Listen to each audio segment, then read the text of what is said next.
Boy, if our kids could see us now with our shoes on the table. Man, we'd never hear the end of it. So, why are our shoes on the table? Well, it's because we are here to talk about the Nobull Project Trainers. And I'm pretty excited about this review because you can't really find this shoe in any store anywhere. In fact, we've only seen it one place, a little boutique fitness equipment place in Austin that we like to shop at called Fringe. That's the only place I've ever seen it. I don't even know if they still have them because that was years ago. It was a long time ago. So we're very excited about this because, you know, there's just really no good place for you to go see these things.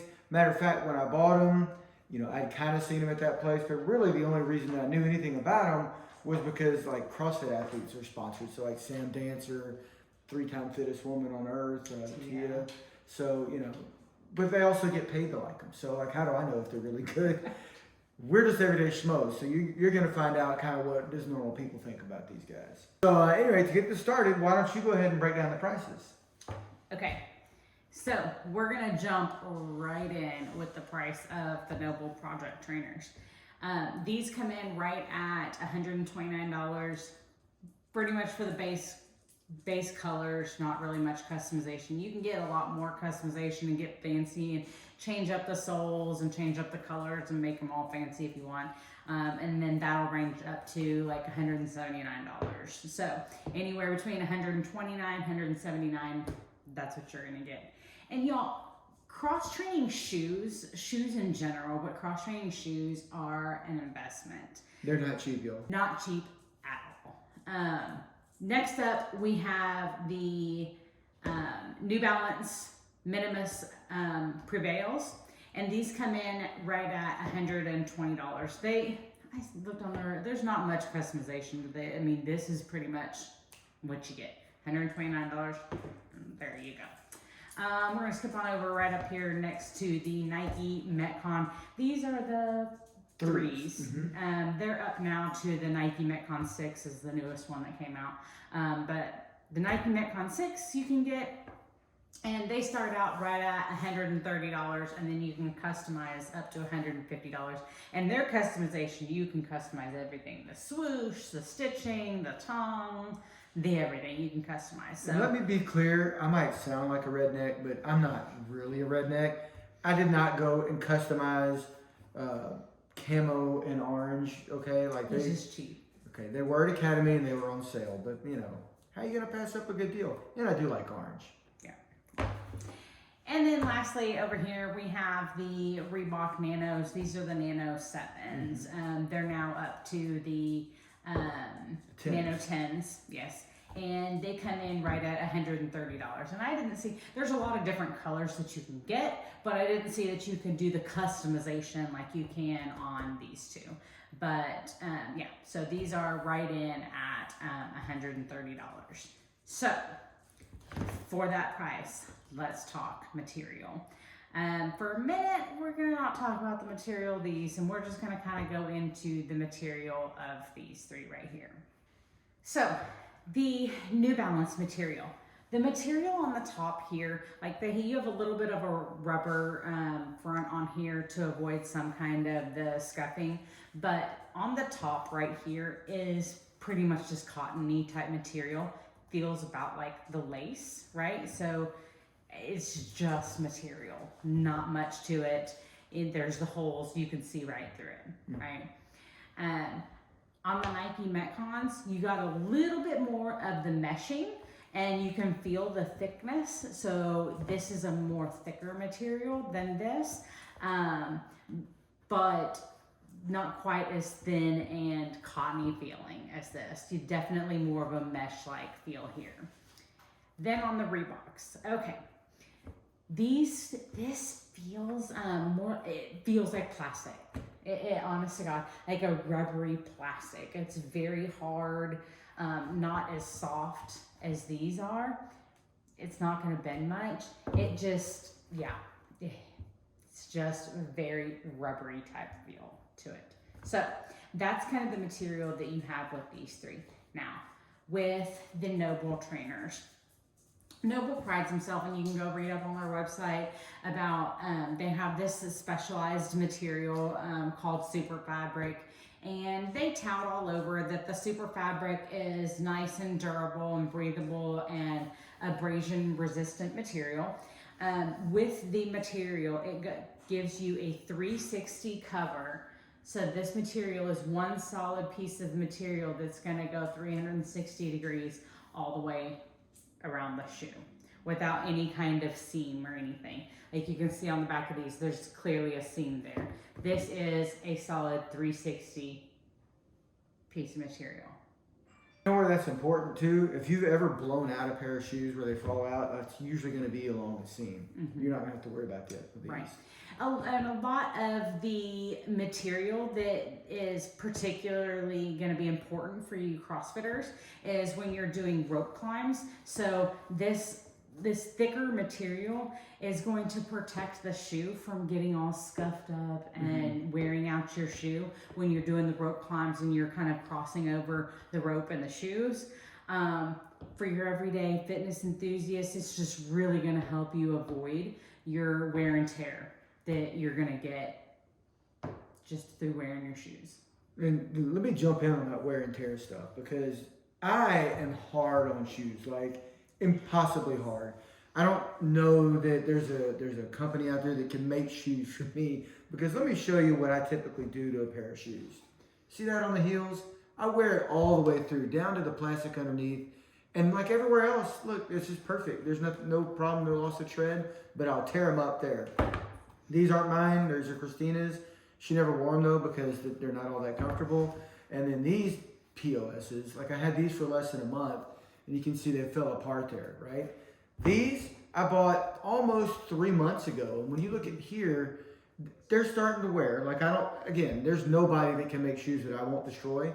But the fact that these have that little bit of wear and tear for 3 months of my use, that's unheard of, right? That is insane that's like that. And I don't just wear these working out. I wear these all around town. I walk all over the place, which says something, by the way, the fact that I would wear shoes all over the place. I'm a sandals kind of guy.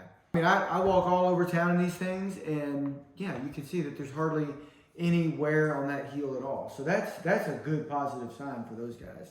Something else, whenever I do deadlifts or cleans or something like that, I take bar close to a whole new level. Because basically I scraped my entire shin. A long time ago, doing a box jump, remember, like it looked like maybe I went to the bone. And so right there on that part of my shin is very tender, and the knurling chews that up. One day I bled all over the place. It was all over the platform at the gym, all over these shoes. And it's just crazy, this super material. I don't know what kind of voodoo went into making it, but like you can bleed on it, you can get mustard on it, your dogs can walk on it, get mud on it, and you just with a wet rag wipe it off. Like you don't have to even scrub. I don't know what's going on there, but I'm not complaining because that's some high quality stuff. It truly is a super material, if you know what I'm saying. Now let me talk about fit and comfort. For me, these are just hands down the most comfortable trainers I've ever had. That's saying a lot, because for the longest time, Metcons were my favorite, most comfortable trainer. I'd wear them all over town as well. But they were just so comfortable. And in fact, they were so comfortable that when I went to go get some new trainers, I wanted to go get some Metcons. I really did. They're still comfortable, but they've done something with the tongue. I don't know what they've done with it. I'm a princess in the pea. I understand. I freely admit it. But it touched me. Okay? I didn't like the way it touched me. And so I didn't want to wear these. There's just... The tongue isn't uncomfortable. Like it literally is just kind of an annoyance because it's thin, so it's not hurting you. It's just an annoyance because it's touching you. The tongue and the way this shoe is so hard, like literally it's painful. Like yeah, it's not even the tongue on these. It's this part right here, that top eye, where like you literally get a blister. Yes.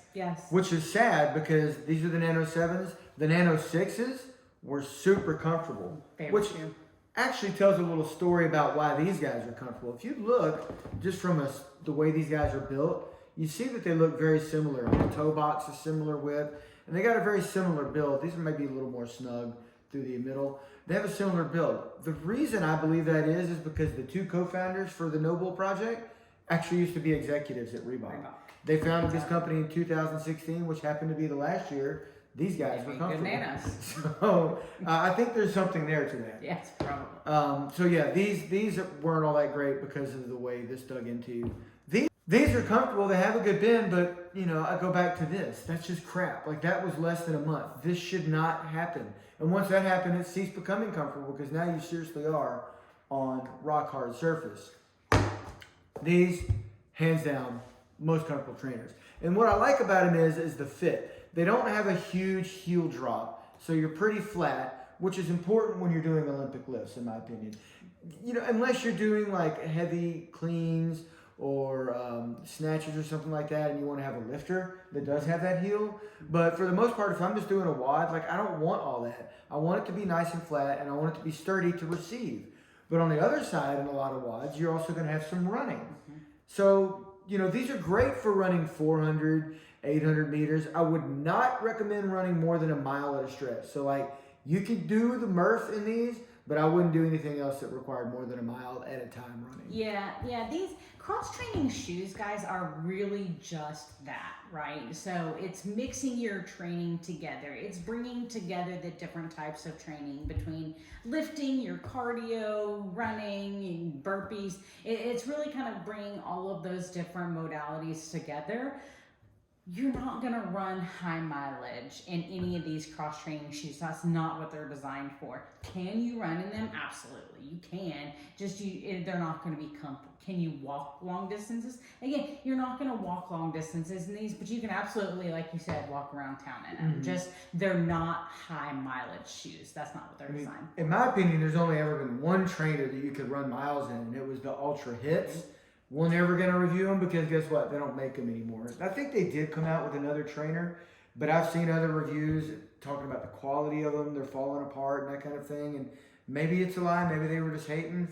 But for $130, as trainers tend to go for, I'm not willing to take that risk. So I'm just really not willing to take that risk when you have to spend all that money. So not trying out the new Ultras. Maybe you guys can try and start a YouTube and let me know if maybe I should try them out. Now, as far as fit, I have seen other people on the internet say that these things run, what would you say, small? No, large. Yes. Whatever. If you wear a size 9, some people say you should get a 9.5. What does that mean? Size up. So they're running small. They're running small, you should size up. That has not been the case for me. I do wear a size 9. These are size 9s, and they fit perfect. However, Christina actually tried these on. And I would have to size up for sure. They were too small for her. And we typically will wear the same. We typically can wear the same size shoe because I've got huge shark feet. And I have midget feet. Right there. And yeah, I would have to size up. But I'll say this though, in the reviews that I've seen, the people who typically say you should size up are women. Mm-hmm. I think Christy Aramo was one of them that said that. And I've not seen any men say that they needed to size up. Men seem to think that they're true to size. So maybe it's a man-woman thing. I don't know. If you're a woman, maybe get a half size bigger. If you're a guy, get the same size. If they don't fit, I looked, and they have a pretty liberal return policy, so you can always send them back. You know, it just means you got to wait a couple more weeks for your trainers, but they will let you send them back and replace. You can get your money back, or you can replace them. Something else that I've heard other people say is that you either love them or you hate them. I honestly fall in the love one. I'm going to give them a 5 out of 5. I don't think that Christina loves them, but then again, the size that she tried on didn't really fit her.